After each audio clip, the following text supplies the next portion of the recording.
November 6వ తేదీ సరిగ్గా నేటికి 36 నెలల క్రితం 1080 రోజులు ఒక్క అడుగే వందల వేల లక్షల కోట్ల అడుగులై కోట్లాది ప్రజల కన్నీటి కష్టాలను తెలుసుకుంది. ఒక్క అడుగు కొన్ని కోట్ల గుండెలకు చప్పుడై నేను మీకున్నాను అనే భరోసాను కల్పించింది. జగనన్న ఉన్నాడు అనే నమ్మకం కలిగి జగనన్నను విజయ తీరానికి చేర్చింది. పేద బీద నిరుపేద మధ్యతరగతి ప్రజల కన్నీళ్లని తుడుస్తూ ఆప్యాయతతో పలకరిస్తూ ముందుకు సాగిన ఆ ఒక్క అడుగే నిశ్శబ్ద యుద్ధాన్ని గెలిపించేలా చేసింది.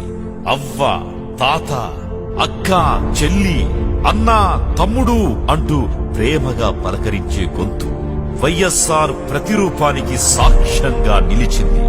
వైఎస్ జగన్మోహన్ రెడ్డి కోట్ల అడుగుల పాదయాత్రతోనే ప్రతిపక్షాల గుండెల్లో గుబులు పుట్టించారు.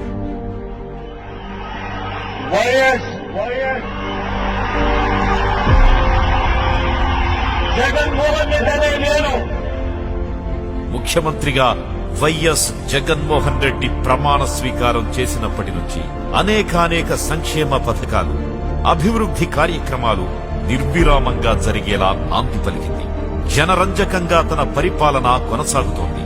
వైఎస్ఆర్ ఆరోగ్యశ్రీ, వైఎస్ఆర్ ఆసరా, వైఎస్ఆర్ చేయూత, వైఎస్ఆర్ రైతు భరోసా, అమ్మ ఒడి, నేతన్న నేస్తం, వైఎస్ఆర్ కంటి వెలుగు, జగనన్న వసతి దీవెన, విద్యా దీవెన, జగనన్న విద్యా కానుక, మత్స్యకార భరోసా, జగనన్న చేదోడు, వాహన మిత్ర, వైఎస్ఆర్ జలకళ, వైఎస్ఆర్ సంపూర్ణ పోషణ, జగనన్న వైఎస్ఆర్ బడుగు వికాసం, వైఎస్ఆర్ సున్నా వడ్డీ పథకం, వైఎస్ఆర్ కాపు నేస్తం, సచివాలయ వాలంటీర్ల వ్యవస్థ ఏర్పాటు, దిశ సెక్యూరిటీ, బీసీ కార్పొరేషన్ల ఏర్పాటు, ఇలా ఎన్నెన్నో సంక్షేమమే ధ్యేయంగా పలు పథకాలను ప్రజల్లోకి తెచ్చిన ఘనత మన ముఖ్యమంత్రి వైఎస్ జగన్మోహన్ రెడ్డి గారికి దక్కింది.